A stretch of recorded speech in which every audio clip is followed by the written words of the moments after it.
Chers amis, bonjour pour ceux qui sont en direct à l'écoute de Salaz FM. Bonjour madame, bonjour monsieur.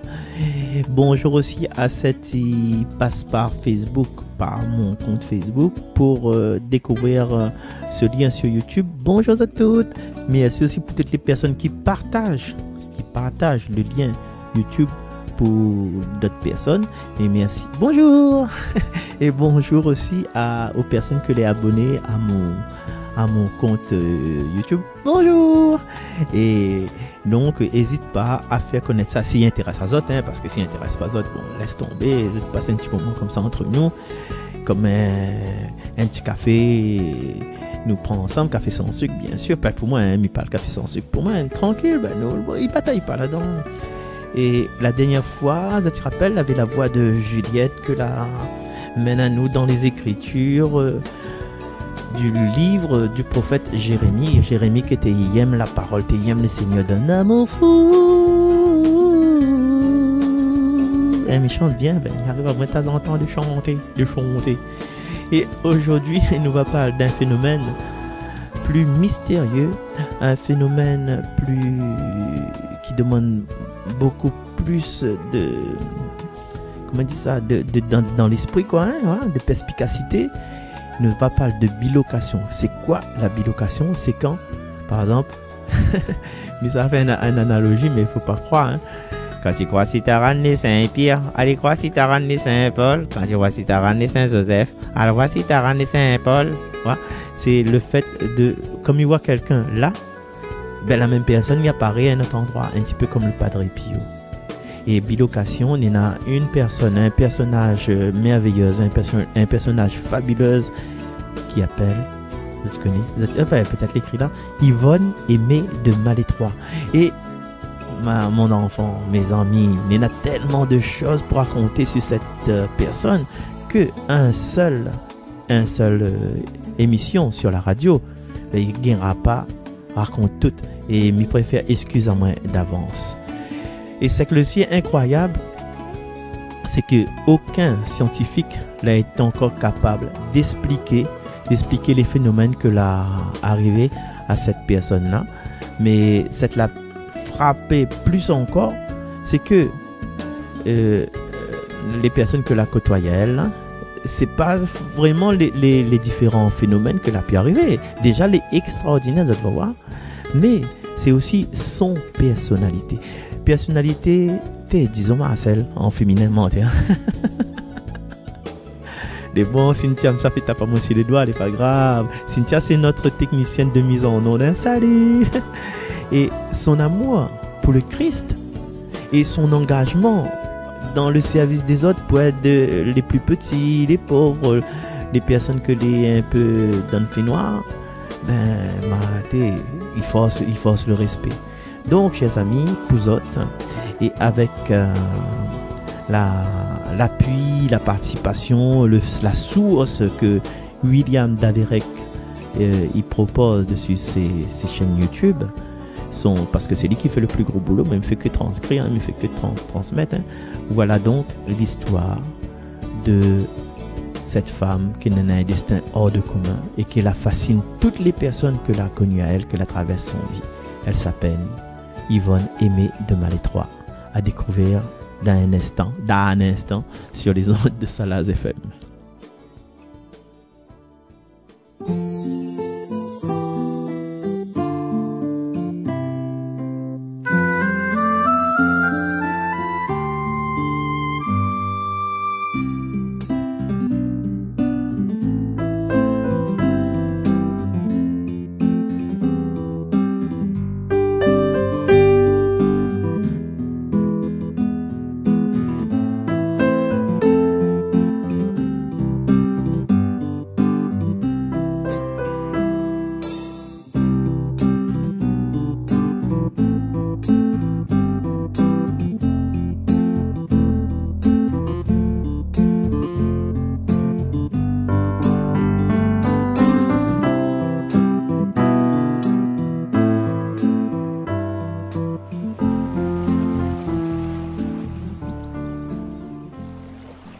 Voilà, nous plaçons nous dans le bord de la mer, côté Lofa, Saint-Suzanne, et puis pour me raconter cette histoire-là. Bon, dans la même, les trois oiseaux, nous que ils sortent, les oiseaux, ils chantent, voilà, nous les dans cette atmosphère-là. Alors, depuis tant petit, Yvonne aimait de Malétroit, dans son façon de vivre, dans son façon de penser, eh bien, nous apprend qu'il avait une foi totale envers le Seigneur. Et le 1er janvier 1911, elle avait 9 ans. Elle écrit, c'est un bout de papier, et avec son propre sang, elle écrit un pacte avec le Christ. Et voilà, en gros, que ça, elle a écrit à l'âge de 9 ans. Ô mon petit Jésus, je me donne à toi entièrement et pour toujours. Je voudrais toujours ce que tu voudras et tout ce que tu me diras de faire. Je ne vivrai que pour toi. Je travaillerai en silence et si tu veux, je souffrirai beaucoup en silence. Je te supplie de me faire devenir sainte. Une très grande sainte, une martyre. Fais-moi être fidèle toujours. Je veux sauver beaucoup d'âmes et t'aimer plus que tout le monde, mais je veux aussi être toute petite afin de te donner plus que la gloire. Je veux te posséder, mon petit Jésus, et te rayonner. Je veux n'être qu'à toi. Et surtout, je veux faire ta volonté. Signé ta petite Yvonne. Et comme ils disent autres, les mots là, c'est les mots d'un enfant de 9 ans. Déjà à 9 ans. Quelle foi touchante, parce qu'elle est tellement jeune et elle a, des fois, quand on lit ces textes-là, plus de vocation qu'un grand monde. La fille fait son première communion, son confirmation. Mais c'est pas grave, ça. Hein? C'est un temps pour tout. Mais là, à 9 ans, elle y souhaite engager à elle, corps et âme, pour la gloire de Dieu. Yvonne Beauvais, elle est née le 16 juillet 1901. Au début de ce siècle, à Cossé en Champagne de la Mayenne, et c'est là qu'elle va perdre son papa très tôt parce que le papa est mort, hein, et à cet âge-là, quel âge elle n'en a que 3 ans, et sa maman il doit aller travailler, et Yvonne, comme un peu toutes les familles qui ont été dans le cas, enfin, mon papa pas mort quand t'es petit, mais comme maman t'es de la partie travailler, moi elle est élevée, m'a fait grandir moi par ma grand-mère maternelle. Enfin, Yvonne, c'est jusqu'à 6 ans, hein, je me rappelle plus. À un moment donné, il était monté de son moi. Voilà. Et la mamie la sensibilise beaucoup à la pauvreté. Et la lire pour elle, ce livre-là, cette histoire, ce livre impressionnant, l'histoire d'une âme que l'était écrit. Tu connais, tu as ça dans notre bibliothèque, hein? Tu l'as déjà entendu parler, peut-être tu as étudié ça à la catéchèse. L'histoire d'une âme, c'est bien sûr de Thérèse de Lisieux. Et ce livre m'impressionne jusqu'au point où ça, elle en a l'ambition de devenir une sainte. Et quand Yvonne est un petit peu plus âgée, la maman, il voudrait qu'Yvonne y marie. Tu m'en es d'accord, le zone y amène l'argent, mais quoi qu'il en soit, Yvonne, il repousse tous les prétendants. Pas de coqueloquinson, pas de prétendants, pas de soupirants. Parce que dans son cœur, il y en a juste un seul amoureux. Et cet amoureux-là, il appelle Jésus. Du coup, Yvonne, il s'apprête suivre ses études à Paris. Mais Paris, à cette époque, et même peut-être aujourd'hui, c'est une ville un peu pauvre. Et Yvonne est touchée parce que dans cette grande capitale, il y a aussi la grande pauvreté. Et il va donner une énergie incroyable pour aider toutes les bonnes pauvres qu'elle y rencontre. Les vers à Paris, on en a les grands magasins, mais aussi on en a les clodos, qu'on appelle ça, les clochards, les personnes qui font la manche. Et Yvonne, quand elle y fait, elle y fait des concerts, elle y vend des poèmes qu'elle a écrits pour gagner de l'argent, pour soutenir les plus démunis. Et tout son temps, et tout son argent, les investit pour les pauvres. Et elle y soutient également des bonnes gramounes malades, des bonnes mounissa morts. Et il n'est pas fatigué, la passée est fatiguée, elle lui donne tout son temps, mais il n'est pas fatigué. Et au contraire, plus ça va, plus elle y donne, plus elle y travaille, plus elle y brille, et plus elle y rayonne d'énergie. Mais connais, à un moment donné, la corde y casse. Et elle tombe malade. Elle y attrape la fièvre typhoïde. Et pour que son maladie l'ait soignée, elle sera amenée en Bretagne, dans le Morbihan, dans les Hauts, là, un petit peu dans le nord. Là. Et là, elle est admise plutôt à la clinique des sœurs Augustines hospitalières de la Miséricorde, dans une ville qu'il appelle Malétroit. Il n'est pas né Malétroit, hein, il est né Beauvais. Il est bizarre, il est né en Beauvais et puis il s'en va à Malétroit. Et c'est à ce moment-là qu'elle n'aura un genre de révélation. Le 5 juillet 1922. Jésus y apparaît devant elle et Jésus y cause avec elle. Et Nena un croix qui dessine, qui se laisse dessiner sur le mur de sa chambre. Et Jésus pose la question: est-ce que vous porte la croix? Elle y répond: oui. Elle y répond de tout son cœur. Et Jésus, il dit à lui alors que son engagement va aider à abréger, à écouter la guerre que la France il s'a subir, la France il s'a connaître. Et Jésus dit à lui aussi, vous savez, vivre des événements difficiles. Et Jésus révèle aussi qu'elle sera notamment agressée physiquement et moralement. Et pour ça, devant ces menaces, les menaces du destin, elle y déclare à ce sujet: pour moi, c'est le fait noir, le plus fort fait noir. Il était en souffrance indéfinissable. Mais les bonnes épreuves, il ne savent pas éteindre son motivation, il ne savent pas entacher sa détermination. Et un de ses premières manifestations de ses dons de mystique va dérouler en 1922 et ce sera sous la forme d'un prophétie. Il interrompt les coupes courtes alors à ce moment-là une conversation comme ça. Il pour causer, tac, il arrête. Et il annonce que la France en 1939 sera envahie par des hommes verts. Tandis que des cylindres va tomber du ciel. Alors, vous avez compris que les hommes verts, c'est pas les martiens. Et les cylindres qui tombent du ciel, c'est pas les tic-tac. Hein, tic-tac géants. Mais elle y fait référence, bien sûr, vous avez compris, hein, à l'invasion allemande de la Seconde Guerre mondiale. Mais, quand il a dit ça là, en plus c'est une femme, hein, il n'est pas marié, donc voilà, il est assimilé aux religieuses.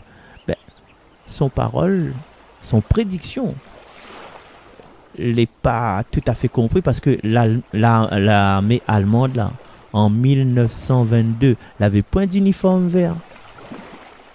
Non, vous n'étiez pas bien en vert, vous êtes l'armée allemande. Et à propos de ses visions et de ses dons qu'elle en a, elle y dit: m'a l'a jamais voulu, m'a l'a jamais cherché, m'a l'a jamais désiré, rien d'extraordinaire. Moi, j'aime, c'est que les simples. Et là, comme elle était assimilée aux religieuses, et là, vraiment, à ce moment-là, elle y entre au couvent des Augustines de Malétroit en 1927. Et seulement, là encore, elle va tomber encore très, très, très malade. Tellement malade, elle était KO que les obligés ordonnent à elle les derniers sacrements, le viatique. Comment tu appelles ça longtemps? On ne me rappelle plus. L'extrême onction. Voilà. Aujourd'hui, ils appellent ça d'une autre manière l'onction des malades. Et tout le monde, il n'y a pas comment, hein, il veille comme s'il attend la mort.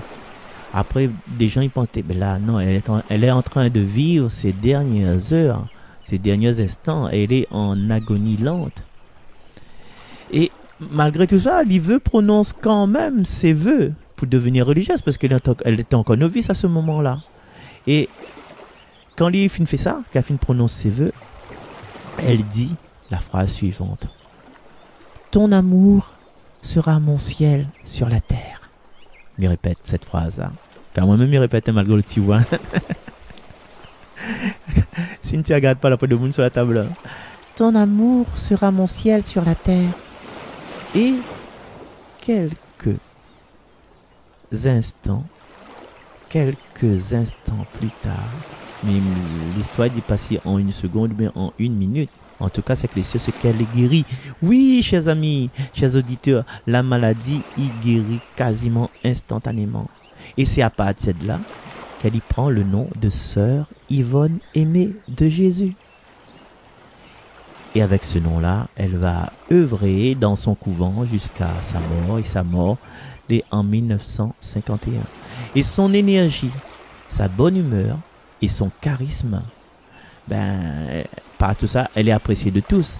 Et en 1935, il devient supérieur du couvent.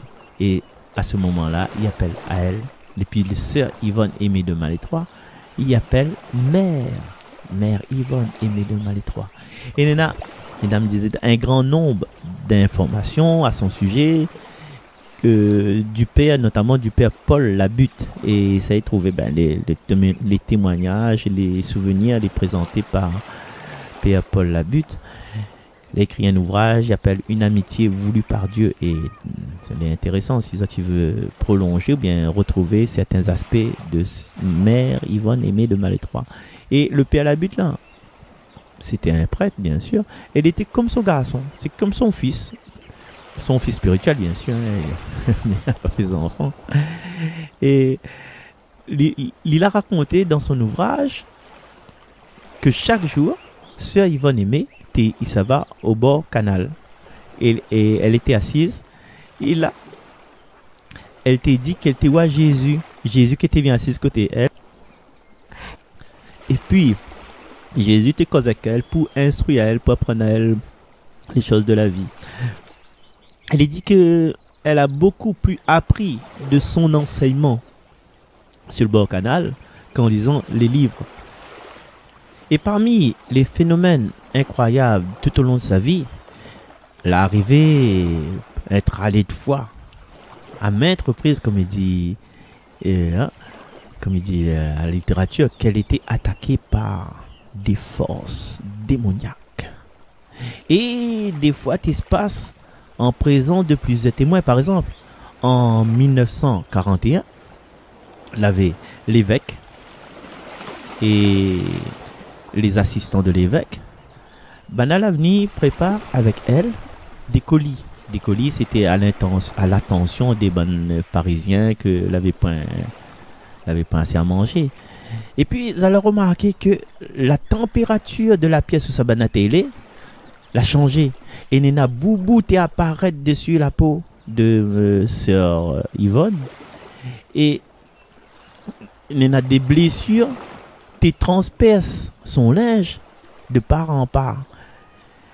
Et sa chair t'es semble déchirée par un croc de boucher. Ça, tu vois le croc de boucher là, c'est qui accroche la viande là. Et de 21h, c'est-à-dire 9h le soir, jusqu'à minuit, les grands-mères calent. Nena au moins 80 coups, comme si des coups de couteau. Il entaille son corps, il coupe elle de partout, et ça d'une manière effroyable, et insupportable, autant pour elle que pour les personnes qui l'entourent.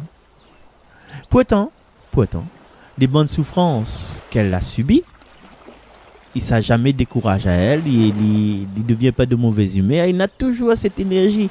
Et dès le lendemain, Mademoiselle, il promet dans le couloir comme s'il ne rien se passait. Et ça, tout au long de sa vie, elle va souffrir. Et comme a dit tout à l'heure là, il était malade 2 fois. Et là, il tombe souvent gravement malade à plusieurs reprises. Et son figure, il gonfle. Parce que quand il était jeune, voilà, il était comme moi aujourd'hui, quoi. Elle était belle à voir, elle était agréable aux yeux, comme moi aujourd'hui, il me répète. Mais là, il y a un espèce de phénomène, il fait gonfler son figure et il perd la beauté de sa jeunesse. Mais là, non plus.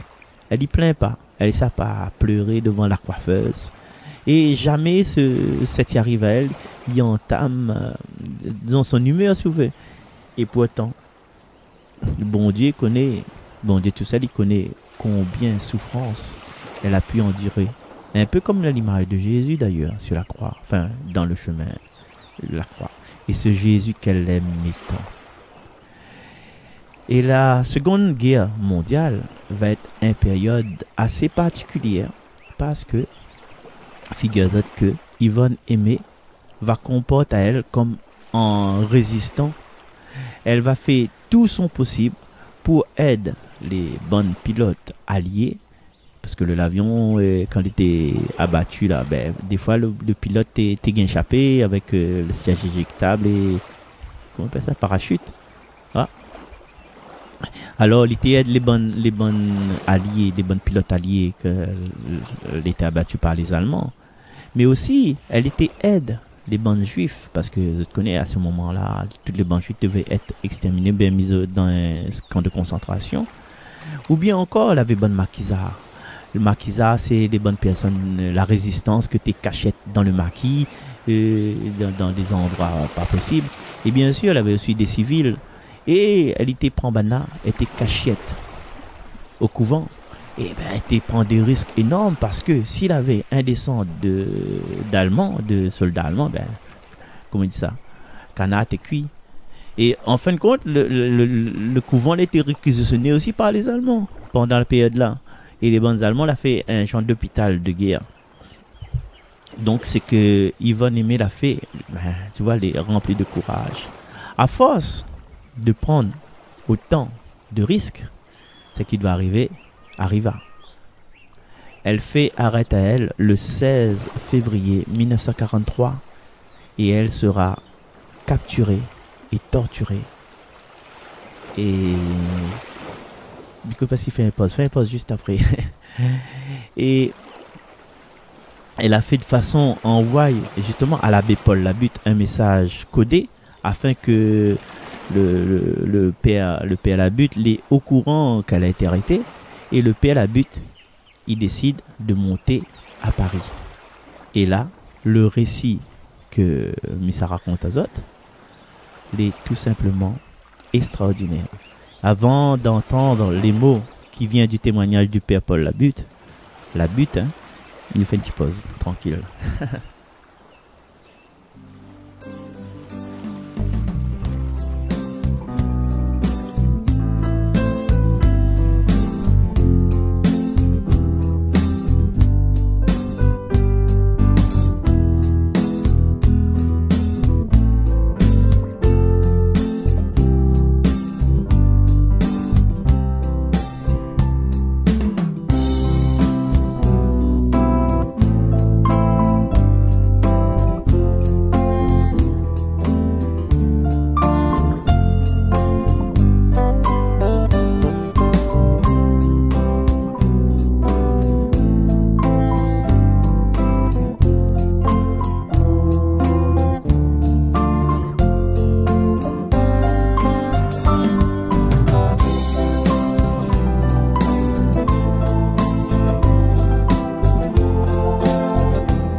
De retour sur les ondes de Salaz FM pour votre émission 3x5 qui parle aujourd'hui de la vie miraculeuse d'Yvonne Aimée de Malétroit. Yvonne Aimée est en prison, on l'est arrêté par les Allemands et là le père Paul Labutte, il a appris ça avec un message codé que l'a mis jusqu'à lui. Donc il propose aux autres d'écouter que ça il a dit. Il ne connaît pas trop la voix père Paul Labutte, mais c'est une affaire spécifique.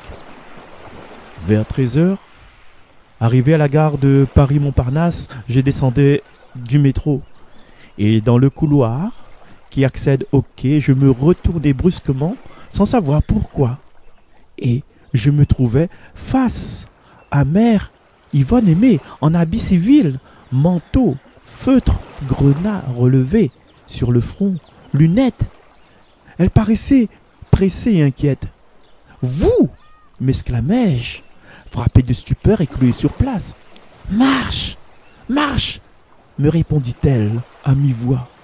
Le flot de voyageurs, un instant contrarié par mon arrêt, nous poussa sur le quai. Une rame de métro entrait en gare. Elle stoppa. Yvonne Aimée et moi, nous entrâmes dans la même voiture, mais à l'autre extrémité, par la seconde porte. C'était une heure de pointe. Les voyageurs, assis ou debout, étaient entassés. Yvonne Aimée se tenait debout à mes côtés. Je lui dis à voix basse, mais d'un air joyeux. « Vous êtes libéré ?» La conversation était difficile à se tenir, car j'étais en soutane et je sentais que la plupart des voyageurs nous contemplaient en silence et s'étonnaient peut-être de me voir parler à une femme. « Non, je ne suis pas libéré. Je suis en prison. Je subis la torture, debout devant un mur.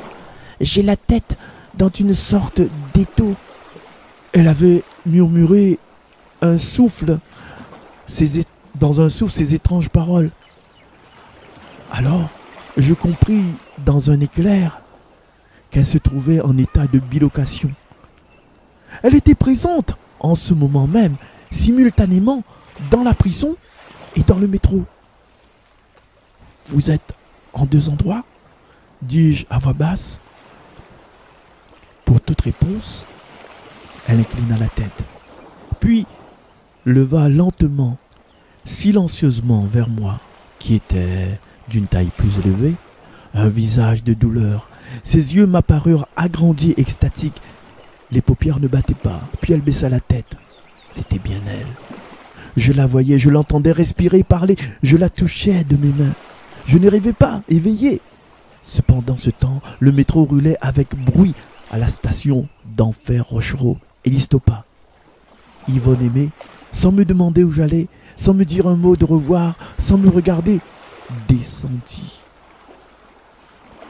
Se détourna toutefois sur le quai pour me jeter un regard de détresse et prit la file des voyageurs, mais devint soudain invisible 3 ou 4 mètres avant de pénétrer dans le couloir de sortie. Pour ma part, resté debout dans la voiture, j'avais pu suivre les yeux d'Yvonne Aimée et constater nettement ce qui venait de se passer. Les portières claquèrent, le métro recommença de rouler. Livré à mes pensées, je continuai le trajet qui me parut d'une longueur désespérante. Au terminus, église de Pantin, je descendis du métro et pris l'escalier de sortie. Il y avait peu de voyageurs à sortir. J'étais l'un des derniers, le dernier peut-être. Je monte quelques marches de l'escalier de sortie. Brusquement, l'un des vantaux de la porte qui se trouve à mi-chemin de cet escalier est poussé par quelqu'un qui descend précipitamment. C'est mère Yvonne Aimée, toujours en civil, et qui, l'air effrayé, me lance à mi-voix ces quelques mots. « Prie, prie. Si tu ne pries pas assez, on m'embarquera ce soir pour l'Allemagne. Ne le dis à personne. » Avant même que je ne puisse répondre, elle était devenue de nouveau invisible. J'étais bouleversé. Non pas de temps de l'avoir revue, que de savoir que sa déportation était imminente, mais surtout que sa déportation en Allemagne dépendait de ma prière. Et je revins en toute hâte à Paris, dans le métro qui me ramenait. Je retournais dans ma tête le sens des paroles de mère Yvonne Aimée. Prie, prie. Si tu ne payes pas assez, on m'embarquera ce soir pour l'Allemagne. C'était net. Alors, je descendis à la station Sèvres-Babylone et je me réfugiai dans la chapelle de la médaille miraculeuse rue du Bac. Là, tout l'après-midi, je priais de mon mieux, rosaire, bréviaire, litanie, chemin de croix. Vers 19h30 le soir même, je me rendis à l'oasis Notre-Dame de Consolation, où sœur Saint-Vincent Ferrier m'y accueillit et me dit: Où est-elle ce soir, notre révérende mère Yvonne aimée? Pour obéir, je me retins de raconter que je l'avais vue au début de l'après-midi dans le métro et qu'elle était menacée d'être déportée cette nuit. Je dînais au parloir, la mort dans l'âme, tandis que sœur Saint-Vincent Ferrier, par crainte de la Gestapo, visitait la maison pour s'assurer que tout allait bien.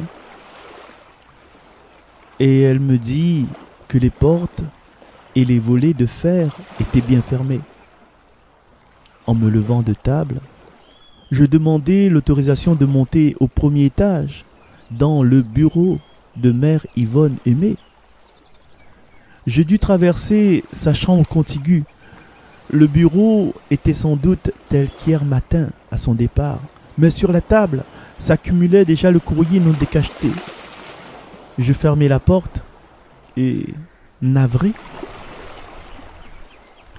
mais je me mis à marcher le long en large devant la cheminée, tout en m'efforçant de réciter encore un chapelet. Mes pensées vagabondaient. Je revivais les incidents du début de cet après-midi. J'imaginais le départ en déportation à 7 heures peut-être, dans la cour d'une prison. Mais laquelle? Freine? La santé? Le cherche midi. Je vous salue Marie, pleine de grâce. Le Seigneur, je m'interrompis brusquement, car, dans le bureau même, je venais d'entendre un bruit sourd, semblable à celui d'un cavalier botté, avec des bottes, sautant de cheval et retombant à pieds joints. Me retournant à la seconde même, je me trouvais en présence de mère Yvonne aimée, debout près de son bureau, dans l'angle opposé à la porte du vestibule qui était fermée. « Vous !» m'écriai-je, et je bondis. Et je la saisis par les deux poignets. Elle portait les mêmes habits civils et les mêmes bottes de caoutchouc que je l'ai vue dans le métro. Mais elle n'avait plus ni chapeau, ni feutre, ni lunettes. Elle était tête nue, les cheveux en désordre. « Laissez-moi! Lâchez-moi !» disait-elle, en faisant des efforts saccadés et violents pour se dégager. Elle heurtait les fauteuils, elle se débattait avec effroi, avec force. Elle ne me reconnaissait pas. Elle me prenait, je le souvins plus tard, pour le tortionnaire de la prison. Je réussis progressivement à l'apaiser. Elle murmura: « Où suis-je? Où suis-je donc ?» Regardant à droite et à gauche, elle s'étonna. « Mais c'est mon bureau !»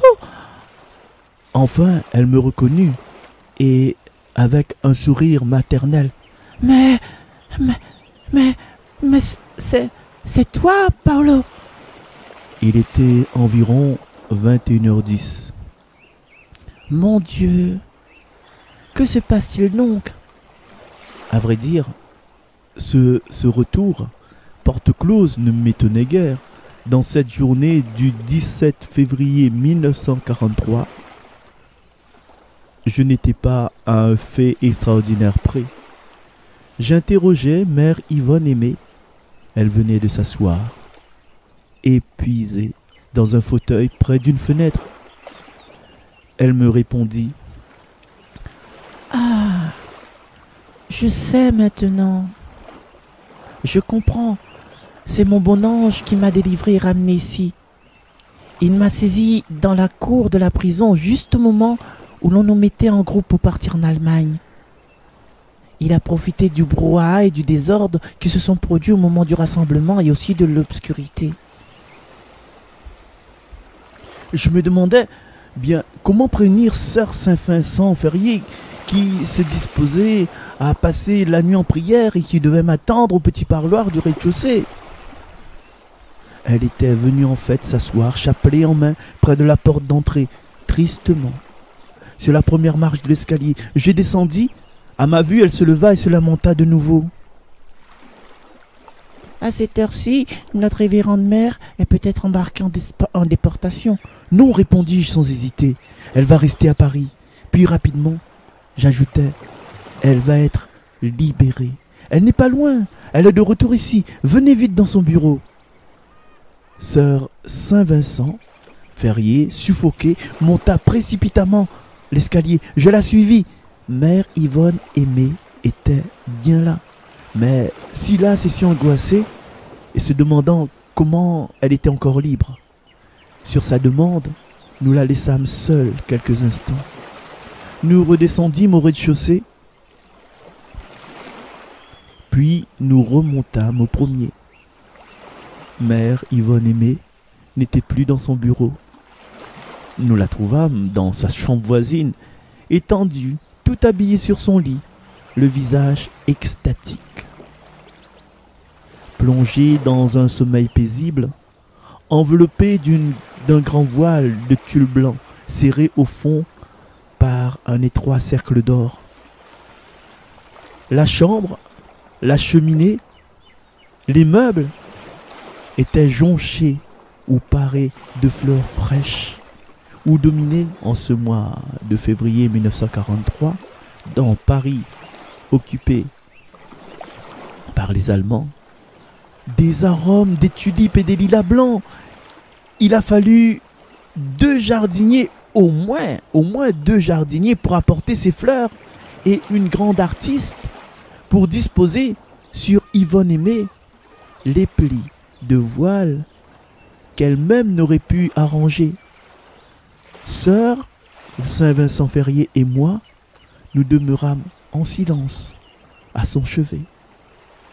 Mère Yvonne Aimée se réveilla, s'étonna de voir tant de fleurs, se leva et, avec son long voile, fit 1 ou 2 bouquets avec les tulipes et les arômes qui étaient sur son lit, mais n'en pouvant plus, s'interrompit.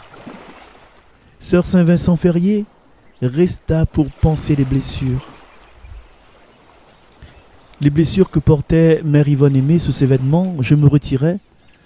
Après une telle journée, j'aurais dû être exalté ou tout au moins empêché de trouver du sommeil. Or, je m'endormis très vite, paisible comme un enfant.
Retour sur les ondes de Salaz FM. Alors, chers amis, c'est un gaillard témoignage, un bouleversant témoignage, tu trouves pas? Ah ouais, mais nous pouvons penser que c'est peut-être une illusion, que le Père la but l'a trompé. Il était dans notre monde, mais connaît pas moi. Mais le nombre de cas attestés de bilocation de Mère Yvonne Aimée la point un seul de témoignage comme le père la but là, mais il y a un tacon de monde, il peut témoigner que vous l'a vu, mère Yvonne aimé une place, elle était à une autre place. 150 témoignages au moins. Et quant à l'épisode Bonne Fleur là aussi il y a un tas de témoins, bon peu même, l'a vu que le mère Yvonne aimé par rapport au fleuve et par rapport aussi, il était revivre la passion du Christ avec encore des stigmates. Et, chers amis, il y a encore un tas de fleurs. Les fleurs par rapport aux fleurs. Bon, stigmate, c'est quand on a la blessure, la montée des gestes. Cynthia, regarde le geste, c'est dans les mains, les pieds, le côté, tout ça. Et il y a des témoins, il dit comme ça, qu'il avait des fleurs qui sortent de ces plaies là, de ces boubous là. Et après la guerre, elle a continué d'agir pour le bien de tout le monde avec une énergie qui impressionne toutes les personnes que la entouraient elle, malgré les bonnes souffrances qu'elle était porte en secret quotidiennement. Et le soir du 3 février 1951, elle est morte parce qu'elle a une hémorragie cérébrale foudroyante que est dû à son hypertension artérielle. Et à cette époque-là, elle était prête, en même temps tous, elle était prête pour aller en Afrique du Sud. Et ils ont remarqué que mère Yvonne Aimé n'est pas canonisée, il n'est pas elle sainte ni bienheureuse, n'est pas béatifiée non plus, mais à cause ce madame était tellement dévouée au bon Dieu et elle était tellement dévouée aux autres, elle n'est pas reconnue par l'église. Et parce que tout l'avait bien commencé dans les règles de l'art en 1960, parce qu'elle avait un procès, il appelle ça un procès, mais pas besoin, n'a pas le juge, enfin il y en a de mon juge, mais c'est pas un procès, il faut mettre en prison. Hein. Son procès de béatification les stoppait net et ferme.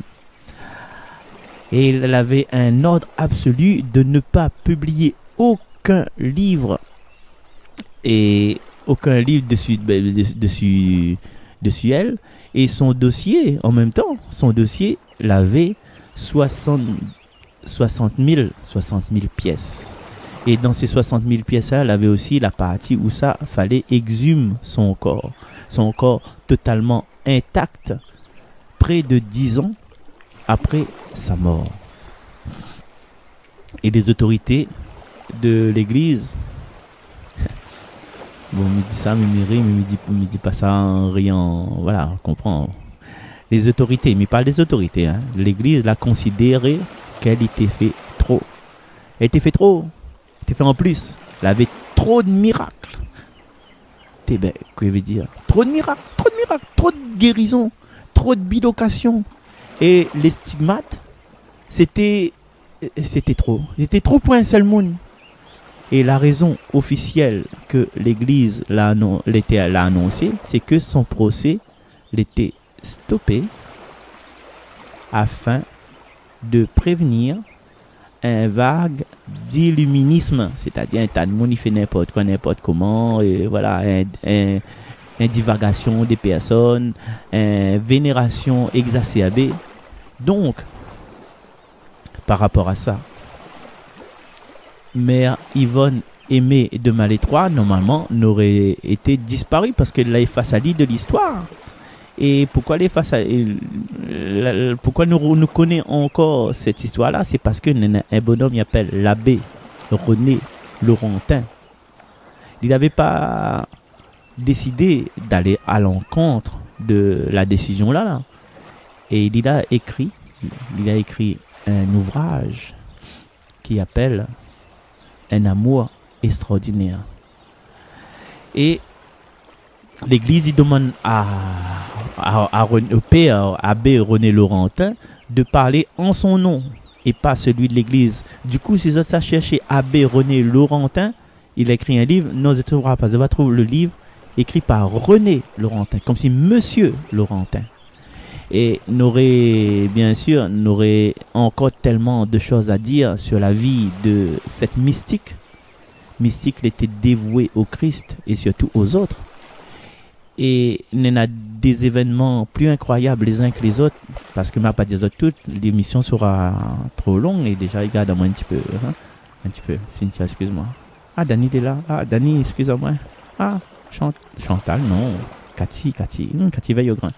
Il y en a aussi des trucs que nous survolons, c'est les apparitions de la Vierge, les anges, et ça donne à un mot, la xénoglossie, regarde dans le dictionnaire, hein? Des stigmates, xénoglossie écrit X-E-N-O-G-L-O-2-S-I-E, les stigmates. Mais ne parlera pas de tout ça. On m'a fini simplement par une petite anecdote, une petite histoire.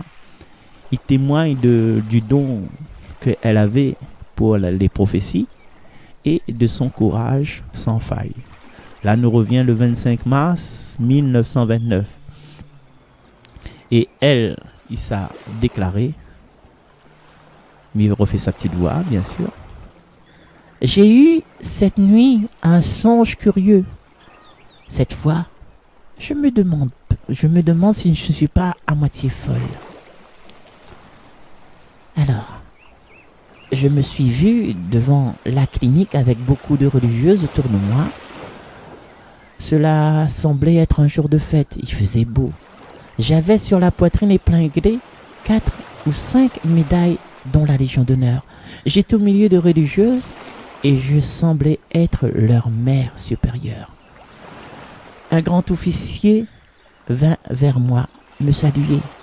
Effectivement, à l'époque, il était possible de penser que sœur Yvonne Aimée l'avait pris la grosse tête en se glorifiant de la sorte. Pourtant, près de 20 ans plus tard, c'est qu'elle a prédit la réaliser.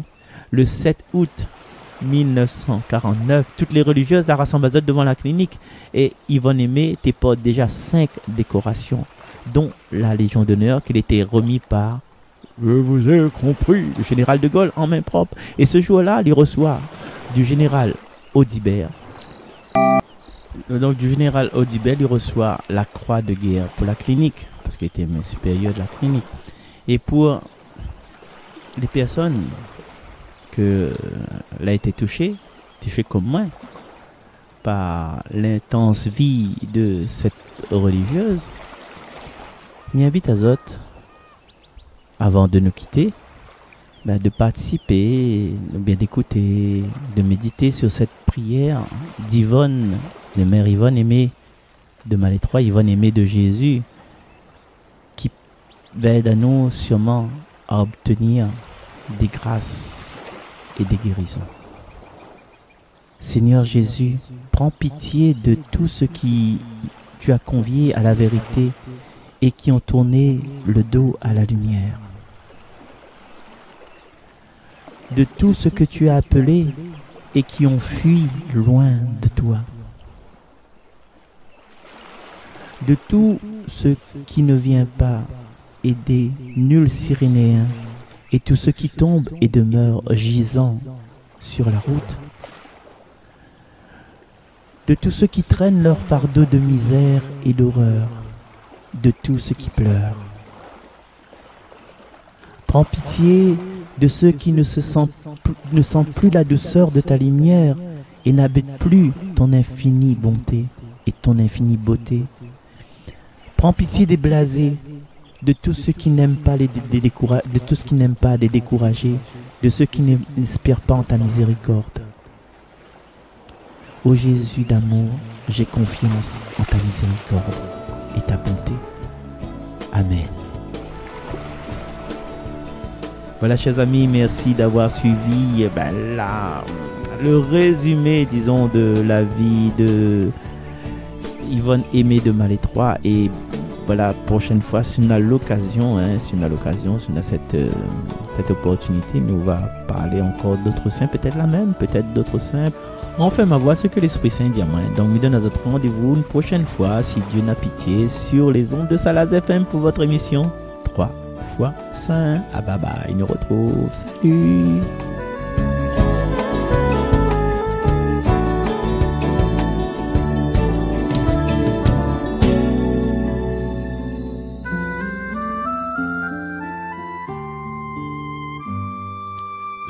Lève-toi dans ton cœur pour marcher dans ta tête, pour un monde meilleur. Aujourd'hui, sois prophète. Au traverser des déserts, qu'une force nous habite, dans la souffrance, la misère, d'un amour qui ressuscite. Osons un regard d'espérance, d'une humanité empruntant, ayons la foi, la confiance, bâtissons la terre des vivants. Lève-toi dans ton cœur pour marcher dans ta tête, pour un monde meilleur. Aujourd'hui, sois prophète. Debout, acteur de fraternité, d'un mieux vivre ensemble, traçons des chemins d'unité dans un élan qui rassemble. Se lever avec Jésus-Christ pour de nouveaux rivages, et que souffle son esprit pour aller vers le large. Lève-toi dans ton cœur pour marcher dans ta tête, pour un monde meilleur. Aujourd'hui, sois prophète.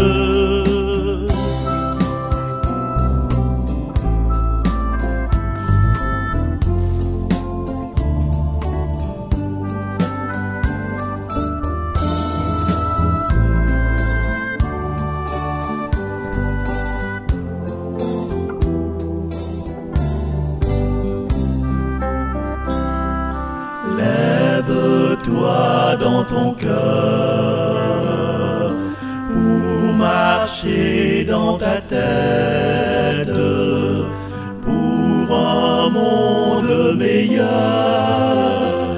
Aujourd'hui, sois prophète.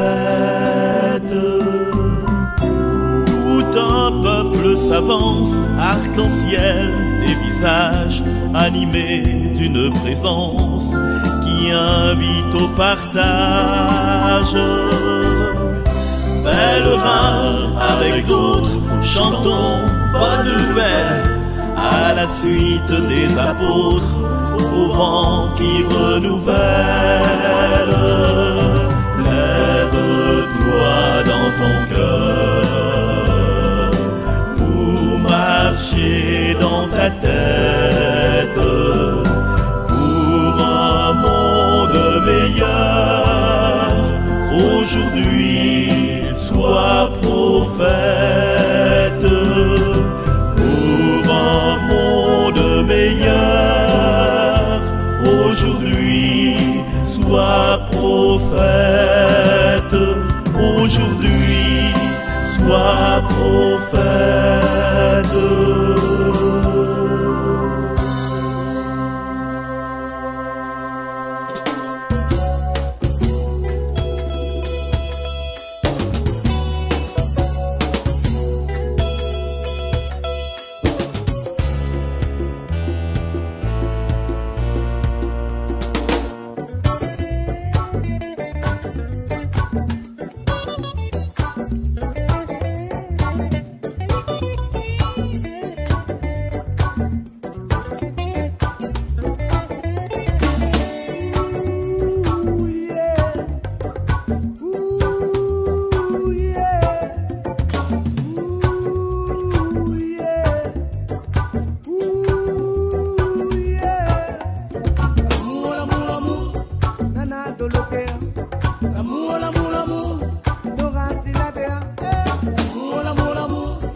s'améliorer. Quand l'amour va gagner, ne rapide jamais, non, non, non, la guerre.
L'amour, l'amour, l'amour, n'aura si la terre.